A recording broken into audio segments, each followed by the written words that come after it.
But I love filling my room with nerdy artifacts. Saying I have a replica Stormtrooper helmet always impresses people at parties. Video games are interesting because they're a mix of books, movies, music, basically most types of media. They're also expensive. A standard Blu-ray costs $20, where a new full game costs $60. That's like 15 O'Keeffe's lip repairs. But that doesn't look good on my shelf! I like plastic boxes with more plastic inside. Quick history of video game generations: we had Pong consoles for Generation 1 and Atari for Generation 2. No one really cares about these anymore since the games look like this. Gen 3, however, is the NES and Sega Master System. These games had actual graphics. For this reason, and the games being actually fun, people love collecting NES games. People also love collecting Gen 4 games because they're even better. Better colors, better controllers, and higher prices. Gen 5 had the first 3D games, and get ready to hate me, aged like milk. With classics such as Ocarina of Time, Metal Gear Solid, Super Mario 64, Sonic R, people still like collecting these games, but really only if they're nostalgic for them. Gen 6 redefined 3D and pioneered online multiplayer. In the past few years, these games have spiked in price due to the kids that grew up with them being adults that can buy back their old collections. Really though, the GameCube and Dreamcast are feeling it most. The PS2 a little bit, but not as much. And no one gives a piss about the original Xbox. With this being the last generation that Sega made hardware and Nintendo just re-releasing the GameCube with different controllers, the 7th gen felt hollow. Not that there weren't good games, they just didn't feel as memorable overall as the previous generations. These consoles just seemed to lack personality. They all went for a sleek look, where older consoles look so unique from each other. Also, with the rise of online multiplayer, we got an influx of yearly franchises that are worth as much as my copy of Earthbound. Call of Duty, Assassin's Creed, all of the sports. I bet if you reach between the couch cushions, you'll find a generic sports game. Gen 8 brought even more online features. The Xbox One was only available with Kinect at launch, and always had to be online. That's gross. Sony came back to lead this generation with their exclusives, and Nintendo said, "We don't know what we're doing," and gave us the Wii U. The Wii 2? No, the Wii U. Yeah, 2 pronouns. Really stepping up their game over there. Since the original Wii catered to casual gamers, this left hardcore gamers feeling burned. When Nintendo tried to cater to casuals again, Nintendo got burned because casuals moved on to Angry Birds. On top of that, most people just thought the Wii U was a tablet add-on for the original Wii. With no audience left, Nintendo had their biggest bomb since the Virtual Boy in '95. The collecting side of this generation is almost non-existent, except for those that collect Wii U games. All 5 of them. PS4 and Xbox One games go on sale just a few weeks after release. There's great games out there, they just don't hold their value. I bought God of War, one of the most praised games of the generation, for $20. Enter the Nintendo Switch. Nintendo's back with another gimmick? Ugh, what is it this time? Oh, they're doing what the Wii U tablet kinda was, but with no range restrictions? Shit, that sounds kinda cool. Holy balls, a new Zelda?! That first trailer held a lot of promise, and it left a lot of us cautiously optimistic. Where the Wii U used kids in the commercials literally telling us it was a kid's toy? Hot buttered popcorn, that's a deal! The Switch trailer showed promise with adults adulting. Fast forward, the Switch is selling great and has great games on it. Nintendo also went back to cartridges, which have their limitations, but also make the games more fun to collect. With discs, all of them look the same. Except for the GameCube's tiny boys, can't forget them. Cartridges all look different, it adds to the personality of the system. Now Nintendo is no stranger to innovation, and the Switch is no exception.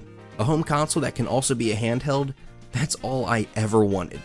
So the ability to play Skyrim on the toilet is not only novel, but functional and a dream come true, at least for me. It finally feels like Nintendo is back as one of the big boys of gaming. The Switch is also home to tons of indie games. Smaller scale, typically cheaper games. These can be some of the most revolutionary games out there due to them not having to answer to a larger studio. The eShop is like a haven to these. But good luck finding them. That brings us to the negatives of the Switch. First, the eShop is a mess. Only a few tabs, you'll spend most of your time digging through trash. In the same vein as that, Nintendo's online has never been great. It's cheaper than other options, but nowhere near as good. Some games require a phone app to use game chat, there's no party chat option or messaging service. The performance of online can also be poor. Don't even try to play Mario Maker 2 multiplayer online.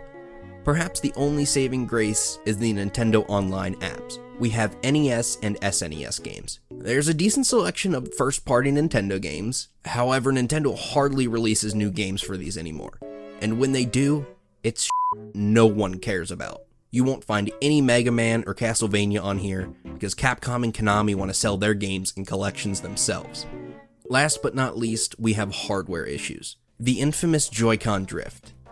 Yeah, I had this, but I was able to fix it. Not everyone is that lucky, and that sucks. I also have this problem that I haven't seen anyone talk about, and that is when the left Joy-Con moves in handheld mode, it disconnects for a second and then reconnects.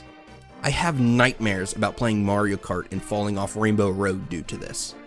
The price of Joy-Cons is also high, so getting a new set isn't what I want to spend my McDonald's money on. I really hope these issues are resolved with the Switch 2.0. You bet your buns Nintendo is making another Switch after the success the first one's seen. On the collecting side, the cartridges are cool. They add to the fun of collecting, like seeing what they choose to make for the art on the cartridge. Dragon Quest XI's Echoes of an Elusive Age Definitive Edition has such a long title, it's not even readable on here. Speaking of art, you can tell when a company cares about their game because it will have art on the inside of the case. Collection of Mana has some of my favorite video game art of all time on the inside cover. And it's reversible! Some games come with different art on the inside cover that is designed with an alternate cover. Some of these are really cool, but I like all my games to match, so I don't do this. Some of those indie games get physical releases, and most of them come with goodies. Remember when manuals were common in games? Now it's super exciting when I get anything. Technical support! Jackpot! Cave Story Plus has the soundtrack on a GameCube-sized disc. That makes me squeal in the best way. Some people may not like this, but the Switch cases are smaller than regular game cases, which means more of them can fit on a shelf. I actually like that. I think my shelf looks awesome with how compact and uniform the games look. I touched on it, but all the spines are uniform and look awesome on your shelf. None of those weird custom fonts. Except with Super Bomberman R, go away! Overall, I love my Switch. It's not perfect, but I have so many memories of my friends and I hanging out on the couch, playing a game, arguing, banding together, or leaving in an angry puff of smoke because Mario Party will do that to you. I love the ability to take this thing anywhere, and most importantly, it has some of my favorite games ever.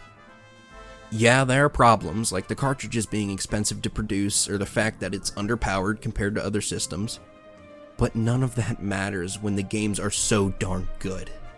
I mean, there's games from almost every major Nintendo franchise. We are also seeing a revival of old franchises. Sonic Mania brought back classic Sonic, and it's one of, if not his best 2D game. Collection of Mana brought back not only the first two games in the series, but the third game, Trials of Mana, which was never officially released outside of Japan until this collection. The Legend of Zelda Link's Awakening got a total remake, and it's awesome. Luigi's Mansion 3, if you haven't played a Luigi's Mansion game, feel free to jump in here. Same with Dragon Quest XI. It is a standalone game and has bonus content in the Switch version. The best Mario game in years. Yes, better than New Super Mario Bros. U Deluxe. Probably the best Mario Kart game. The Legend of Zelda Breath of the Wild, which people are already saying might be one of the best games of all time. Fire Emblem got its best-selling title. This is the first Fire Emblem game I played, and I totally recommend it. The gameplay is like chess on steroids. And if you're not into the anime art style, then check out Mario Rabbids Kingdom Battle. This is one weird collaboration, but somehow it works. Sure, some of these games came out on other platforms, but they feel at home on the Switch.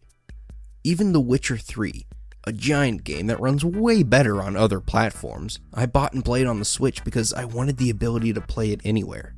It also comes with some cool extra goodies. Because of all these reasons, I love collecting for the Switch. From big budget first party titles to cool cases to a crazy gimmick that works way better than it has any right to. This is my favorite thing to collect for. And I collect hats.